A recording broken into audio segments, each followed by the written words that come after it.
Y dentro del Evangelio, dentro de las cosas de Dios, hermanos, dentro de las cosas de Dios, el ingrediente principal, lo cual nosotros nos hace fuertes, lo cual nos sostiene, es esas dos palabras. Oren sin cesar. Oren sin cesar. Y este es un ejercicio tan hermoso, tan glorioso, que ahora nos hemos dado cuenta que lo que el Señor tiene para nosotros es algo sumamente excelente y es algo sumamente extraordinario. Cuando vemos esta palabra y nos damos cuenta que quizás es tan corto, pero tan amplio el mensaje para poder sostenernos donde estamos, para poder llevar adelante la vida que Dios nos ha dado, para poder sacar adelante todo el programa que Dios tiene para nosotros. Porque yo les voy a decir una cosa, que Dios no ha terminado con nosotros. Dios tiene un programa. Dios tiene un programa establecido. Pero una de las cosas que nos ha mantenido, que nos ha sostenido, que nos debe sostener hasta lo último, ¿no?, es la comunicación con Dios. Dios ha puesto en mí un pasaje tan glorioso, unas cosas que han sucedido, que están suscitando, que a la gente la hace temblar, la hace dudar, la hace realmente sentirse incómoda por lo que está sucediendo en el entorno mundial. En el entorno mundial. Muchos de ustedes en los grupos recibimos anochecita, una fotografía de un hermano nuestro, un hermano de Israel, de allá de la tierra donde están pasando los problemas, el cual está ahorita, bueno, quizás definitivamente no es sabido ahorita, estaba entre la vida y la muerte. Para sobrevivir le tuvieron que amputar las dos piernas. Es un hermano que nosotros lo conocemos, bueno, a su familia, yo lo conozco en Beersheba, ahí en Israel, lo conocemos. Y la razón que puso, y algunas personas me preguntaron, ¿por qué puso hermano? Que oremos por el hermano fulano de tal. Es porque tienen la misma fe que tú y yo. Para ellos, para diferenciar entre un judío y un judío seguidor de la Torah, completamente la diferencia entre ellos es un judío ortodoxo o un judío mesiánico, o sea, que ya ha creído en el Mesías, que ya posee el Mesías. Y es interesante, hermanos, cuando nosotros vemos esta situación y me preguntan, ¿por qué le dijo hermano? Le dije, porque sé quién es su familia, son convertidos al Evangelio. Y le dije a esta persona lo siguiente, se los digo a ustedes, le dije hermano, porque pronto vendrá Cristo, y este hermano juntamente con nosotros se irá, porque el Señor dijo que venía y vino. El Señor dijo que iba a morir por nuestros pecados y murió por nuestros pecados. El Señor dijo que iba a ser muerto, iba a resucitar de los muertos y resucitó. Y estando en el monte de los olivos, dice la palabra de Dios que el Señor el ángel viendo a la gente dice, este mismo que ven subir, así vendrá. Él dijo que vendría. Y entre ese tiempo a ese tiempo hay una gran diferencia. Pero una de las cosas que a mí me impactan es esto. El título del sermón yo le puse, incluso tuve controversita con la hermana con la que se encarga de Miria, porque yo le mandé lo que yo quería. ¿Y cómo se llama? Ponga el título, por favor. Y ella me lo cambió. Dice, el que ora brilla. Así era el que yo le puse. Y ella me puso así, me lo cambió. Pero no le voy a decir por qué. Pero no le dije, no, regrese a esto. Porque no todo el que brilla ora. Pero el que ora sí brilla. Y es lo que me impacta. Cuando nosotros nos mantenemos en ese círculo de oración, empiezas a brillar. Ahora, cuando yo estaba compartiendo en la semana pasada los pasajes que estábamos viviendo, me doy cuenta, hermanos, que si es verdad, el pueblo de Israel, lo que está sucediendo en el Medio Oriente, no es cualquier cosa, Yo me acuerdo cuando ustedes jugaban, ¿ustedes se acuerdan cuando jugaban a las guerritas cuando eran niños? ¿Se acuerdan cómo nos tirábamos al suelo? ¿O no jugaron ustedes? Por favor. Y luego nos hicimos un poquito más agresivos, ¿se acuerdan? Después nos hicimos un poquito más agresivos. Después veíamos lo que era, jugábamos a lo que era cáscara, ligazo. ¿Se acuerdan ustedes? Cáscara, liga, ligazo. La cáscara de naranja. A ver, los de que son de allá, ¿conocen las naranjas? Ya está. La liga, y agarramos la liga. ¡Pum! ¡Pum! Ajá, y soltábamos la cáscara. No, esa es otra. No, eso es más agresivo todavía. Entonces estamos en el cáscara, liga y ligazo. Porque en un principio éramos vaqueros, ¿verdad? Y sacábamos, ¡pum, pum! No, yo te maté primero. Y así eran nuestros juegos. Después empezamos con liga y ligazo. Con una liga, ¿cómo se dice? Rubber band, ¿verdad? Un hule. Y agarramos un pedacito de cáscara y la armábamos. Y hacíamos esto. ¡Pum! La soltábamos y pegábamos. Nunca nadie jugó con eso. Lo que se perdieron. ¿Ah? Taquito. Bueno, eso era. No sé cómo le dicen en Honduras. ¿O no jugaron allá? Ulato. Bueno, cada quien su nombre, ¿verdad? ¿En Guatemala? ¿Ah? El hule, bueno, ya. Pero así es, hermano. Después nos hicimos más agresivos. Después agarramos la resortera, ¿verdad? Y aventábamos, pero cuando había, se los digo porque yo sé que ustedes eran tan santos que no saben ni qué estoy hablando, ¿verdad? Pero yo sé, sí me acuerdo. Cuando yo era niño, no había televisiones. Teníamos que pagar 20 centavos por verte la televisión de afuera. De una vecina que estaba ahí, que pensaba las caricaturas del Chavo del 8 y eso. Y pagábamos 20 centavos para que nos dejara ver. ¿Y qué creen que hizo? Yo no lo hice. Un día, la señora se enojó, no sé quién se enojó, los niños se enojaron. Nos cerraron la cortina. Y alguien en la noche agarró su resortera. Yo no fui.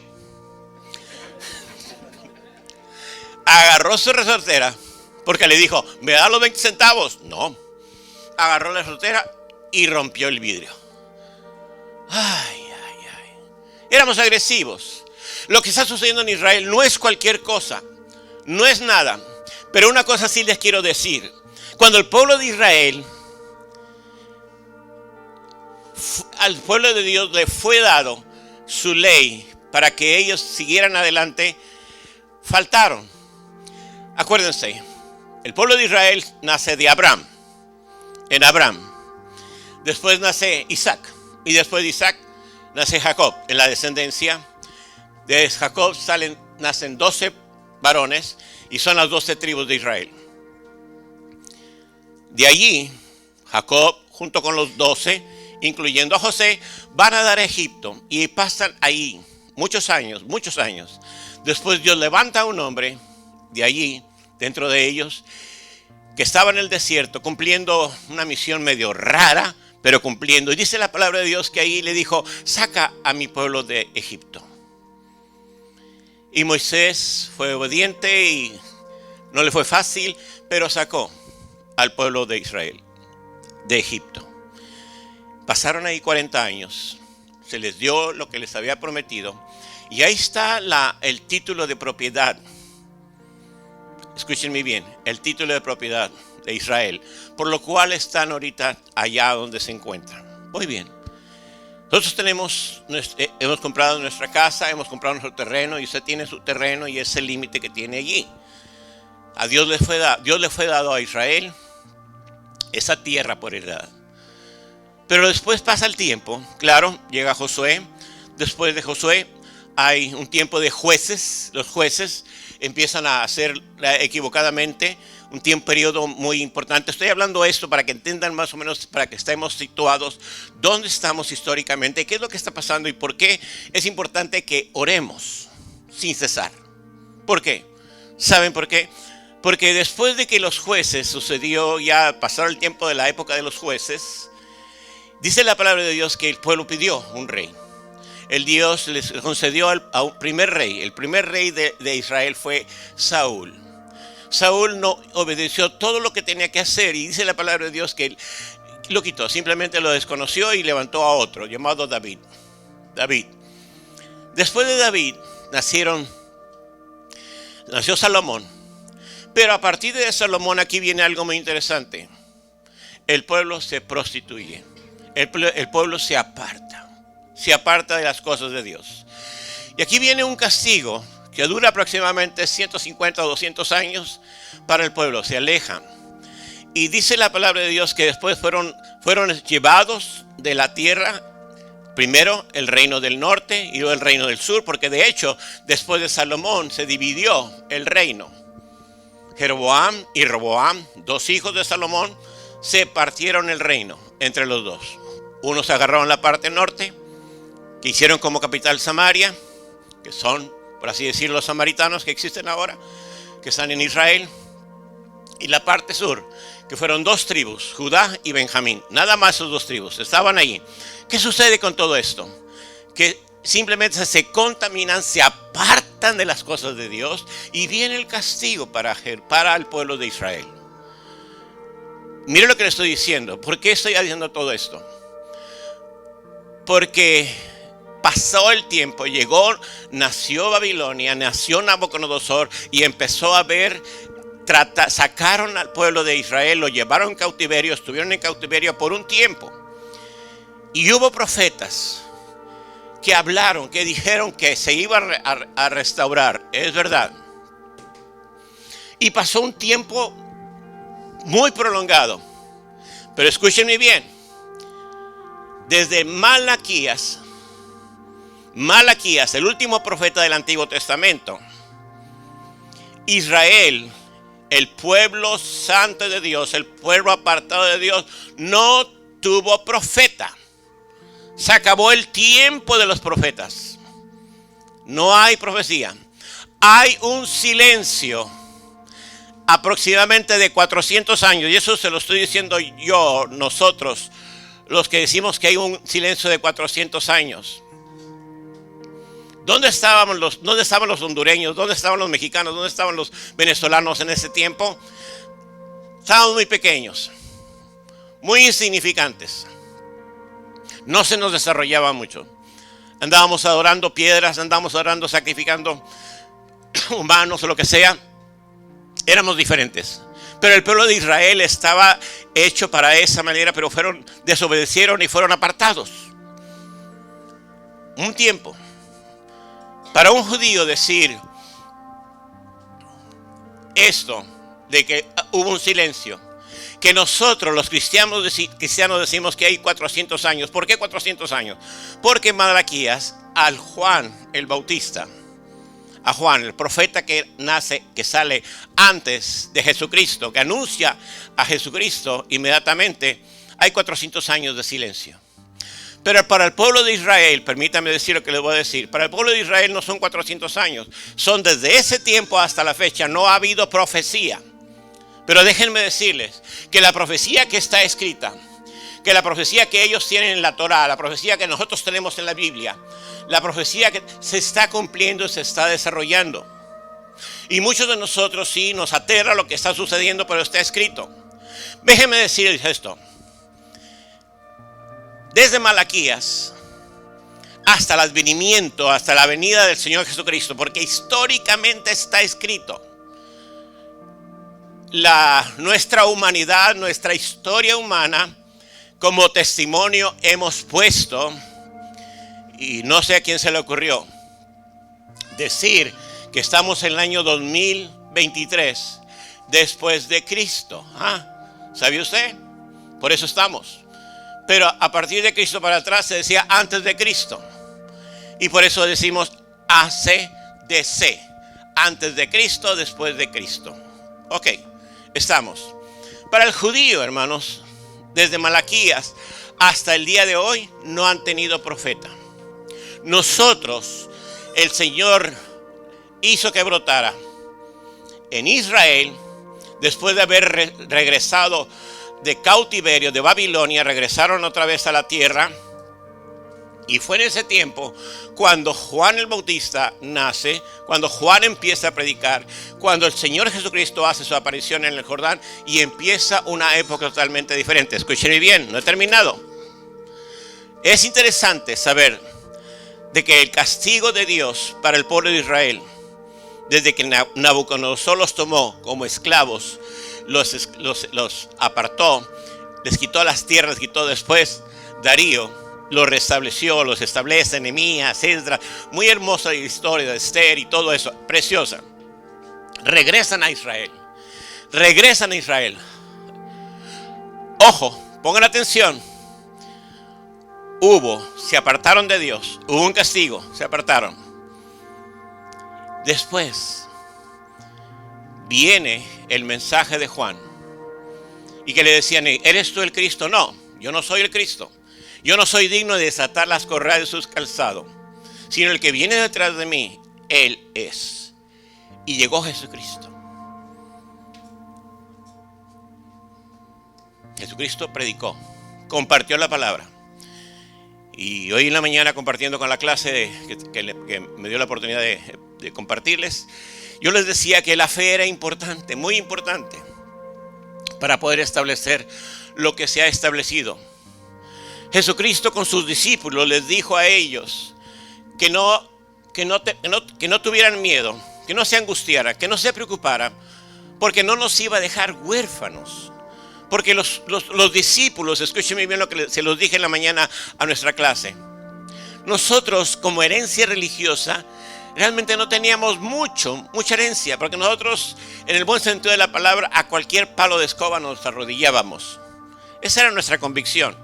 No teníamos la herencia judaica, no teníamos esa herencia religiosa, para nada. Pero para un Bartolomé, o para un Santiago, o para un Pedro, para un Juan, que se acercaron al Señor Jesucristo y empezaron a andar con Él, sí entendían que no era fácil escuchar, el Padre y yo uno somos. ¿Cómo? El Hijo de Dios. ¿Cómo? Sí, mi papá, mi abuelo, mi tatarabuelo, todos me decían que solamente hay un Dios y tú me dices que ahora hay otro. Y se empezó a ganar la confianza con todos y empezó a caminar. Y realmente sí estaba establecido como un maestro de Nazaret. Pero en un momento dado se establece algo muy importante. Hay una conexión entre sus discípulos tan hermosa, tan gloriosa, que ellos mismos empiezan a ver algo muy importante. Lo empiezan a amar. Empiezan a darse cuenta lo importante que era Jesús. Y de repente el Señor Jesucristo les dice a ellos lo siguiente: no se turbe tu corazón ni tengan miedo. En la casa de mi Padre hay muchas moradas. Voy pues a preparar lugar para vosotros, porque donde yo estoy quiero que ustedes estén. De repente les cayó como agua fría a ellos. ¿Cómo puede ser si ya estamos juntando mucha gente, ya tenemos mucha gente, seguidores tuyos? De repente te dices que te vas a ir. ¿Cómo está eso? Les dolió a los discípulos, pero les dije: no los dejaré huérfanos, enviaré al Consolador. Y esto del Consolador, hermanos, escúcheme bien, el palabra es el Paracleto, es un soplo. Cuando el Señor les dijo a los discípulos: ¿quién se va a quedar en tu nombre?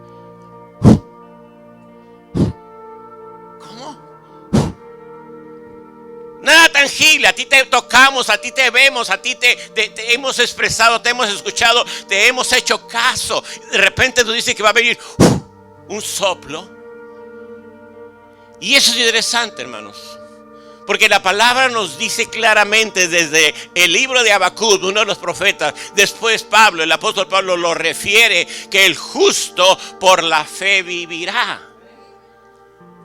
Y aquí es algo muy importante. El Señor Jesucristo le dijo a sus discípulos allí que no tuvieran miedo, porque vendría y iba a ser algo diferente. Y no solamente Él les dijo a los discípulos: Él tomará de mí mismo y los dará a conocer. Hoy, día 12 de noviembre del año 2023, está activo el Espíritu Santo todavía. Él es el que se ha revelado a tu vida. Él es el que está trabajando en tu vida, trabajando en nosotros. Y es muy importante, porque en los primeros 30 años, primeros 50 años, después de la resurrección de Jesucristo, todos sabían: sí, ahí en Galilea, sí, en Nazaret, sí, ahí nació, sí, allá en aquel monte fue crucificado, pero en aquel lugar, ahí hay una tumba donde dicen que resucitó. 50 años después, 100 años después, 300 años después, hay cosas en nuestros pueblos en nuestros barrios, que suceden en nuestras aldeas, que suceden cuando estábamos chiquitos.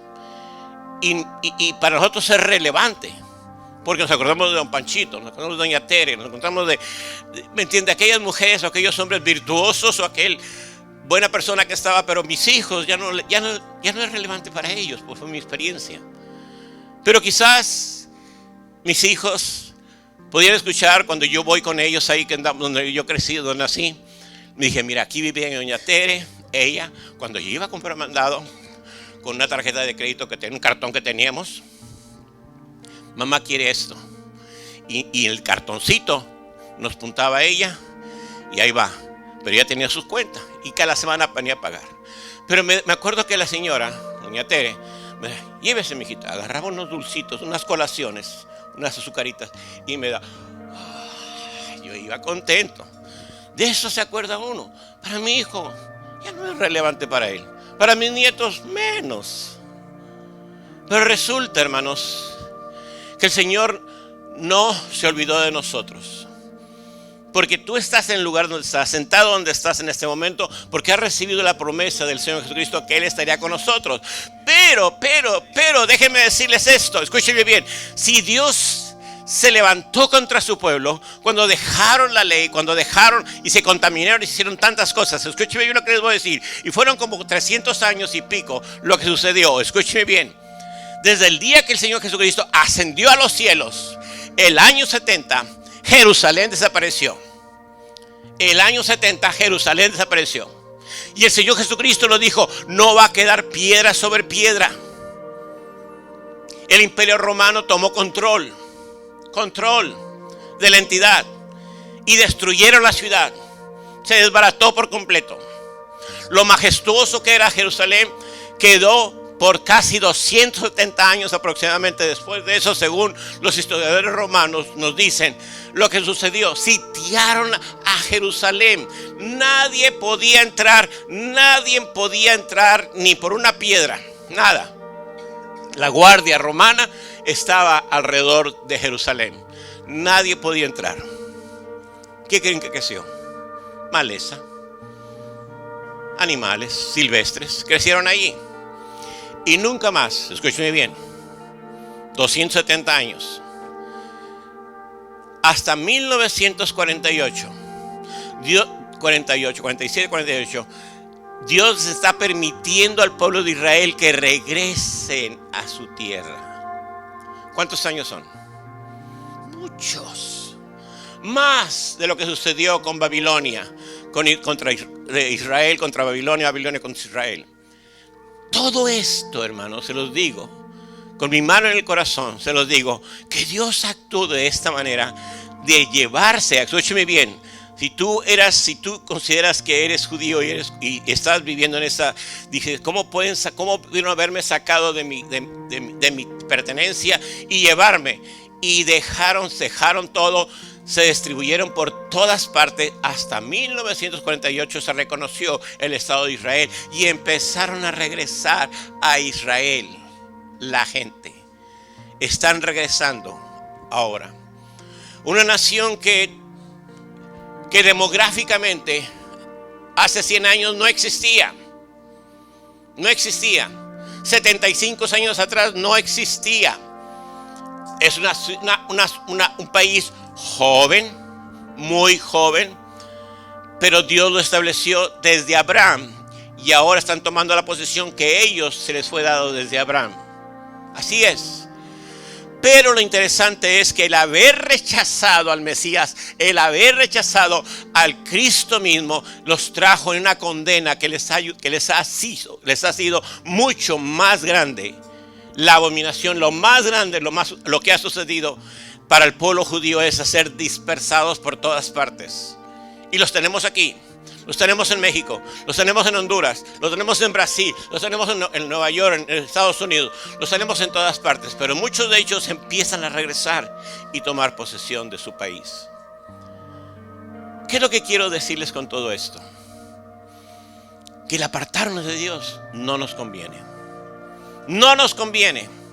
Que el estar pegado con Dios es lo mejor. Cuando el pueblo estuvo, cuando adoraba al Señor, cuando estaban firmes, el Señor se establecía con ellos. Se establecía con ellos. Pero cuando rechazaron el mensaje de Dios, simplemente Dios se apartó de ellos por su pecado. Ahora, Dios odia el pecado, pero ama al pecador. De tal manera que entregó a su Hijo Jesucristo para que todo aquel que en él cree no se pierda, sino que tenga vida eterna. A eso vino Cristo, a buscar y a salvar lo que se había perdido. Pero hoy tenemos un conflicto fuerte. ¿Qué es lo que está sucediendo? Cuando yo pongo ese anuncio de Amastei, del muchacho que fue amputado de sus dos piernas, que está sobreviviendo, no sé si vive ahorita en este momento, pero conozco a la familia en Beersheba, allá en Israel, a la iglesia donde él va.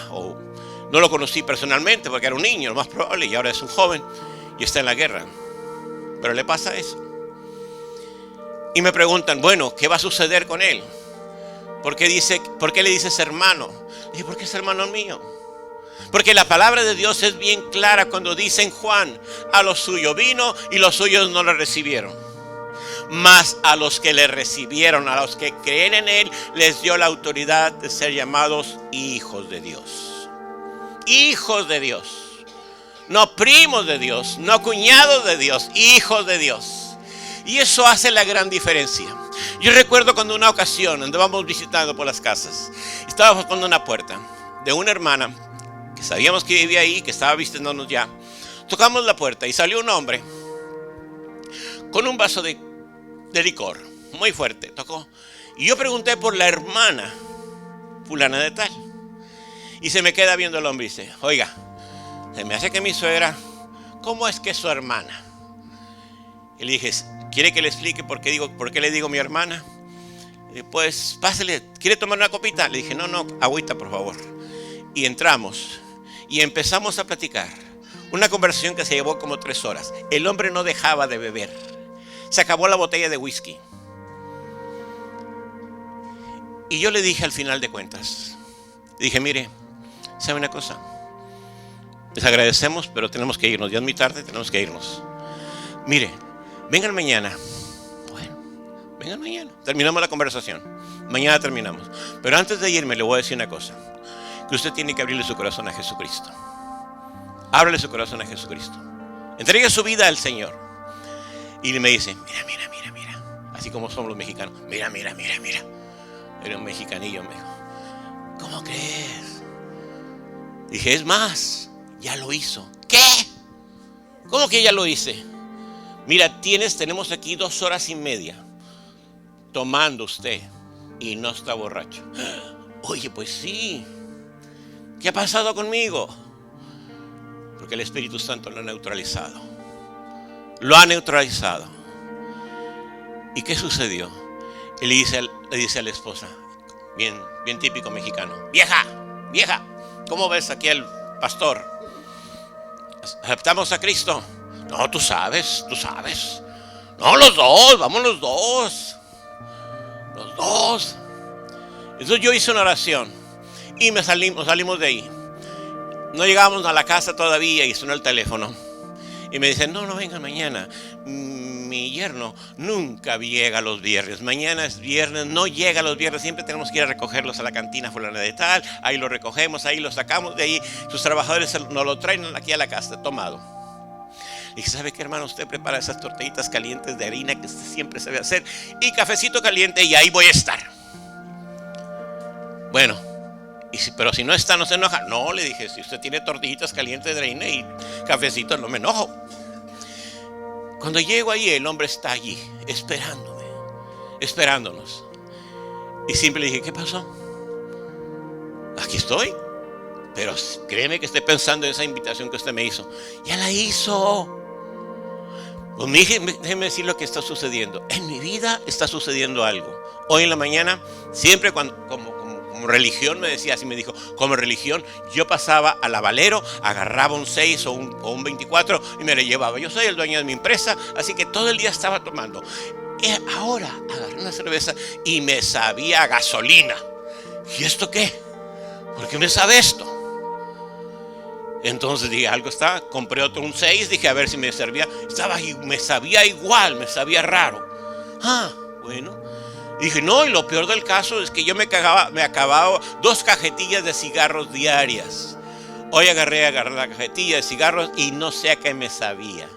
Lo deseché. ¿Qué está pasando? Le dije, porque usted es hijo de Dios. ¿Qué? ¿Usted es hijo de Dios? Y le empecé a predicar. ¿Qué quiero decir con esto, hermanos? Que el Señor vino e hizo una diferencia. Al igual que este hermano que está sufriendo, está entre la vida y la muerte. Él, dije a los hermanos, cuando Cristo venga, viene por él, viene por nosotros. Es un mesiánico. Nosotros pertenecemos a Cristo. Cristo viene por la iglesia. Y el domingo pasado, cuando yo estaba compartiendo la palabra de Dios, que fue muy rápido, yo les compartía algo muy importante sobre el libro de Isaías, capítulo 44, versículos 6 y 8. Dice la palabra de Dios, yo voy a leer, no busquen, les dice así: así dice el Señor de los ejércitos, Rey y Redentor de Israel. Yo soy el primero y el último. Fuera de mí no hay otro Dios. ¿Quién es como yo? Que lo diga, declare lo que ha ocurrido desde que establecí a mi antiguo pueblo, para que exponga ante mí lo que está por venir, que anuncie lo que está por suceder. No también ni se asusten, dice. ¿Acaso no lo anuncié y lo predije en ese tiempo? Y lo dice aquí muy interesante: ustedes son mis testigos. Esa es una frase escrita, hermanos, de 350 años antes de que Jesucristo venía, y estaba poniéndonos a nosotros como testigos. Yo no sé cuántos de ustedes han estado en una corte, una situación, y ustedes son testigos. Cuando somos testigos es porque hay pruebas de lo que nosotros vimos, de lo que hemos desarrollado. Ahora, ¿qué sucede con todo esto? Cuando el Señor nos dice que nosotros somos sus testigos, Él anunció muchas cosas que están sucediendo actualmente. Pero también nos dice aquí muy claramente, no tengan miedo, no se asusten.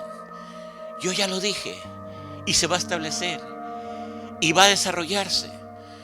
Pero cuando vemos al profeta YouTube, o cuando Google nos dice lo que está sucediendo y dejamos la Biblia a un lado, entonces nos metemos en problemas. Porque le estamos creyendo más a lo que Twitter nos dice, o lo que Google nos dice, lo que la palabra de Dios nos establece. Y la palabra de Dios nos dice que nosotros somos sus testigos. Y Él nos dice que nadie como Él. No solamente eso, sino nos dice que Él estableció, que Él nos dijo lo que iba a suceder, que Él dijo exactamente lo que iba a pasar, y ha sucedido, y está sucediendo. Y el pueblo de Israel lo sabe en este momento. Desde el año 270 aproximadamente de nuestra época, cuando estuvo sitiada Jerusalén, que nadie podía entrar, y nadie. Después Dios se revela, el Señor Jesucristo se revela a un emperador. Algunos dicen que es un loco, algunos dicen que es un destrampado, que siempre es una fantasía. Pero Constantino empieza a hacer un cambio muy grande en la historia. Dios se revela, y entonces la mamá de Constantino, Carlos, empieza a hacer algo muy diferente. Empieza a indagar porque Dios se revela. Y ahí es donde nace que el cristianismo se universaliza, en latín católico. Por eso la palabra católico fue a través de Constantino. Se establece del año 300 hasta nuestra época. Tenemos ese concepto, ¿verdad? De que la iglesia, que Dios se reveló, y se establecen desde aquel tiempo lugares santos, lugares donde Juan anduvo predicando, donde Jesús anduvo predicando, donde la casa de Pedro, donde Capernaum, donde todas esas cuestiones que había se establecieron. Pero ¿por qué digo esto? ¿Por qué estoy diciendo? ¿Saben por qué? Porque Dios tenía un plan hermoso para nuestras vidas. Dios tenía un plan hermoso para nuestras vidas. Y lo más importante, lo que yo veo aquí en la palabra, aquí en Isaías, es muy hermoso. Dice que nosotros somos sus testigos. Y ser testigos, hermanos, es dar convicción de lo que realmente hemos esperado y estamos convencidos. A pesar de que la ley no ha dado la orden del debate, lo que se hizo, pero sí estamos bien convencidos de que dice aquí: ustedes son mis testigos, que no hay un Dios fuera de Él, que Él es la roca, que Él es la firmeza. Y eso, hermanos, a veces cuando decimos esto nos establece algo muy fuerte. Por eso el libro de Isaías nos decía eso, 750 años. Después Sofonías también nos dice, habla al pueblo de Israel como un pueblo debe ser corregido, como un pueblo debe ser establecido. Recientemente acabo de obtener un libro en inglés, no lo hay en español todavía. Y se titula, puedo traducirlo en español, Redescubriendo la Iglesia. Y una de las cosas que me impactan, estamos hablando de escritores del siglo XXI, o escritores de esta época, que están redescubriendo realmente lo que es la iglesia. Pero una de las cosas que me impactaron es acerca de las cosas que tenemos que tener cuidado. Y una de las cosas que vemos en el libro de Sofonías, que es que Dios le declaró al pueblo el castigo por ser desobedientes. No han entendido consejos, ni aceptan corrección. No confían en acerca de que el Señor es su Dios. Y no solamente eso, sino habla de los oficiales, habla de las gentes, de los religiosos, de los que están allí en la cumbre. Religiosamente, dice las Sofonías, que hay injusticia y se comete iniquidad. Se menciona claramente, pero es muy interesante cuando el pueblo de Dios le dice al pueblo de Israel, en un momento dado, todo eso se va a quitar. Y por eso les digo que es muy importante. Yo quiero que entiendan, hermanos, si el Señor hizo un juicio y mandó a Nabucodonosor a llevárselos de esclavos por 400 años, el hecho de haber rechazado a Jesucristo como el Mesías, el pueblo de Israel está pasando por donde está pasando. ¿Entienden eso? Ahora, pero el versículo 14, estoy hablando en Sofonías capítulo 3, versículos del 1 al 20, pero quiero ver que el versículo número 14 dice así: lanza gritos de alegría, hija de Sión, da gritos de victoria, Israel, regocíjate y alégrate de todo Jerusalén, de todo corazón, hija de Jerusalén. ¿Qué es lo que significa esto, hermanos? ¿Qué es? Que el cumplimiento de Dios está establecido. Hagamos lo que hagamos, queramos hacer lo que queramos. Quiera hacer el mundo árabe, quiera hacer lo que quiera, hermanos. Aquí el conflicto, hermanos, es de unos hermanastros. ¿Recuerdan eso? De Abraham, tuvo un hijo que se llamaba Ismael y otro hijo que se llamaba Isaac. El de la promesa fue Isaac. El otro también hubo promesa, como dicen los judíos ahorita en la actualidad. Dice, mi hermanito, Dios le dio todos los pozos petroleros. Mis hermanitos, a nosotros nos dio nomás la tierra por heredad. Así dicen entre ellos. Y ese problema, ese conflicto de Ismael e Isaac, aquí está. Lo que se está debatiendo ahorita, aquí está. Claro, escúcheme bien. Año 270. Jerusalén sitiada por la guardia romana. Rompe esa situación Constantino, y después se empieza a levantar algo allí dentro de esa tierra que tenía originalidad de algo muy bonito, y empieza a aparecer un hombre llamado Mahoma con un mensaje, y empieza a establecerse lo que ahora se conoce como Islam, años 700 aproximadamente de nuestra era. Entonces empieza el conflicto entre Islam y los judíos, entre los israelitas y los árabes. Que todo esto, hermanos, todo esto estaba ya dicho en el libro de Isaías, estaba ya escrito en el libro de Sofonías, estaba ya escrito. Ahora el Señor Jesucristo, más adelante, ya no estando aquí con nosotros, en el libro de Mateo, capítulo 24, dice claramente. Estamos hablando en la época después de Cristo. Mateo, capítulo 24, versículos 10 al 14, dice así: en aquel tiempo muchos se apartarán de la fe, unos a otros se traicionarán y se odiarán, y surgirá un gran número de falsos profetas que engañarán a muchos. Habrá tanta maldad que el amor de muchos se enfriará, pero el que se mantenga firme hasta el fin será salvo. Y este evangelio, esto es interesante, estas palabras del Señor Jesucristo, y este evangelio del reino se predicará en todo el mundo como testimonio a todas las naciones, entonces vendrá el fin. Escúcheme bien. Cuando Josué estaba enfrente de Jericó, había naciones alrededor de él. Israel estaba solito, solo. No tenía ningún aliado. No tenía aliados. Pasan los años y sigue solo. No tiene aliados. Quizás Egipto era un poquito de aliado y todavía hasta la fecha Egipto lo es. Y es muy interesante esto. ¿Se acuerdan ustedes? Egipto era una nación poderosa. Pero cuando el pueblo sale de Egipto y cruzan el Mar Rojo, le dice a Moisés: mira, nunca más será Egipto. Y hasta la fecha Egipto no ha sido un poder militar ni político. Simplemente Egipto es Egipto, como una razón histórica. Pero es muy interesante que no había aliados. En el tiempo de David no tenía aliados, luchando solo. Pero yo le doy gracias a Dios. Fíjense lo que está sucediendo. Años 70 a 1948, de nuestra época. ¿Cuántos años? Saque su calculadora, por favor. Búsquenme la diferencia. ¿Cuántos años hay? 1870 años de espera. Y regresaron a la tierra de Israel. Pero en el año 1776, ¿qué creen que pasó? Nació esta nación. ¡Wow! Nació esta nación. ¿Y saben quién es el amigo alineado con Israel en este momento? Israel.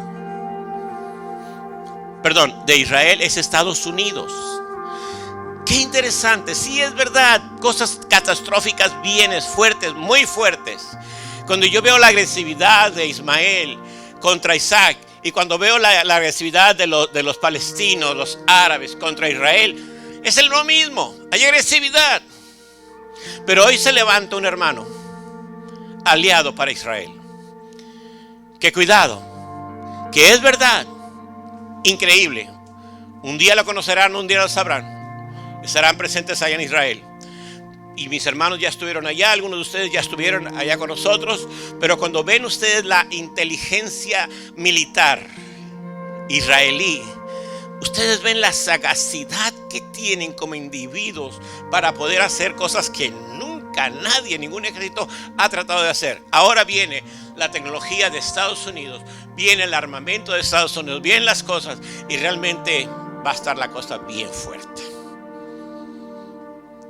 Portaaviones, aviones realmente de alto calibre y de alta velocidad, y todo eso con precisiones extraordinarias. Pensamos que los drones era lo excelente. Ahora tienen aviones prácticamente como drones, dirigidos desde aquí, desde Estados Unidos, manejados.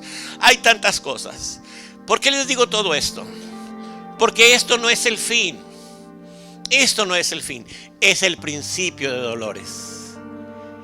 Pero lo más importante es lo que dice allí el versículo número 14. Y este evangelio del reino se predicará en todo el mundo como testimonio a las naciones. Entonces vendrá el fin. Ponte a pensar cuándo llegó el evangelio a Honduras. ¿Cuándo llegó el evangelio a México? ¿Cuándo llegó el evangelio a Guatemala? ¿Cuándo llegó el evangelio a Venezuela? ¿Cuándo llegó el evangelio a tu comunidad? ¿Cuándo? Es parte del proceso de Dios.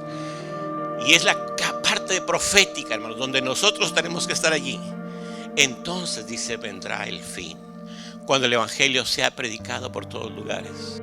Y hay mucha gente que ha sucedido esto, que desde aquí el evangelio se ha reproducido. Y el evangelio está naciendo allá en las comunidades, en las aldeas, en todos los lugares. Es hermoso. Viene el fin después. Ahora, por esto es muy interesante. Principio de dolores, problemas serios que vienen.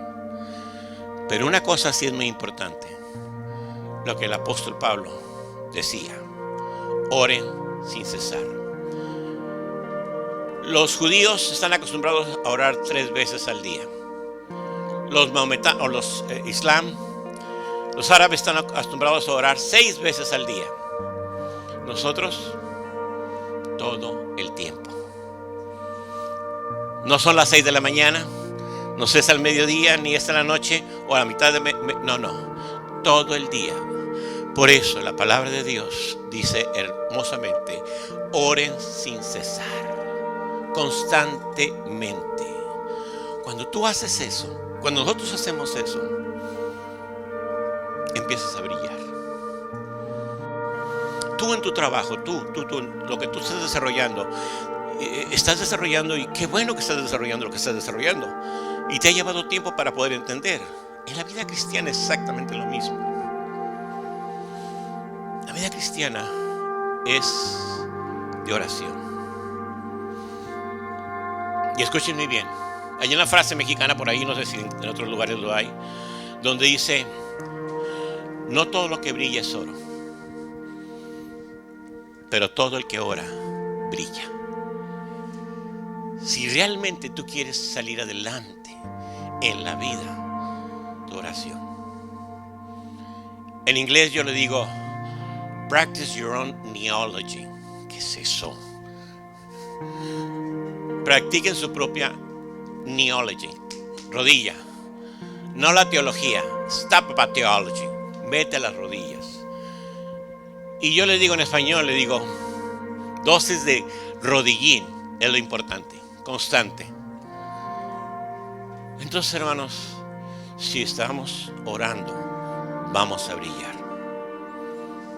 Y los problemas que tú tienes, los problemas que estamos acarreando, lo que estamos pasando ahorita, no hacen nada comparados con la gloria venidera. Nada. Y dentro de todo esto, la paciencia se necesita para poder echar a caminar nuestra fe. Y yo sé que muchos de ustedes están esperando, igual que yo, la venida de Jesucristo. Y cuando Él venga, seremos transformados en un abrir y cerrar de ojos. No vamos a preceder a los que han muerto en Cristo. Dice la palabra de Dios que ellos resucitarán primero. Después nosotros, los que ya hemos quedado, seremos levantados. Por eso cuando yo me despido de personas que nos acabamos de conocer y que entramos en una bonita relación, yo al despedirme de ellos o de ellas les digo, me dio mucho gusto conocerla, saber de usted. Y le digo lo siguiente, si no nos volvemos a ver aquí en la tierra, nos vemos en el cielo. Nos vemos en el cielo. O si no, en las nubes, cuando Cristo venga. Porque el Señor dijo que vendría y vino. Dijo que moriría por los pecadores y murió por los pecados. Él dijo que resucitaría al tercer día y resucitó. Él dijo que vendría y vendrá. Y vendrá. Y vendrá por ti y por mí. Todo temor, toda angustia tiene que ser desbaratada. La economía se puede poner difícil. Estamos contentos porque ya pagamos menos de $3 por el galón de gasolina. Gloria a Dios por eso. Porque hace 2 meses estábamos pagando casi los $3.50 de gasolina por un galón. Estamos contentos. Sí, hermanos, todo. Y hay problemas en la casa y hay dificultades en los hogares. Hay toda cosa. Pero una de las cosas que compartí esta mañana con el grupo de la enseñanza, les compartí a los hermanos que la paciencia hace carácter en tu vida. Te hace carácter en tu vida. A veces tú no tienes la respuesta. Yo no tengo la respuesta. Pero decía el Señor, si tú callas, no significa que otorgas. No significa que estás haciendo, simplemente estás esperando que Dios hable. Y a veces en el silencio es cuando Dios empieza a hablar. Se lo garantizo. Entonces, hermanos, si queremos sobrevivir en estos momentos difíciles, ora sin cesar. No como los palestinos, no como los árabes, 6 veces al día. No como los judíos, 3 veces al día. Sino como hijos redimidos de Dios, sin cesar. Cuando vayas en el camino, ora. Cuando vayas en tu bicicleta, ora. Cuando estés en tu trabajo, ora a Dios, sin cesar. Y eso te va a hacer brillar en medio de la oscuridad. Y la gente te dirá, mira qué bien, ahí la llevas, muchacho, ahí la llevas, Señor, va bien, sigue adelante. ¿Sabe una cosa? Porque el Señor es tan bueno y tan misericordioso que Él sabe tu necesidad y la va a suplir. Tan solo ora al Señor constantemente y el Señor va a hacer brillar en tu vida.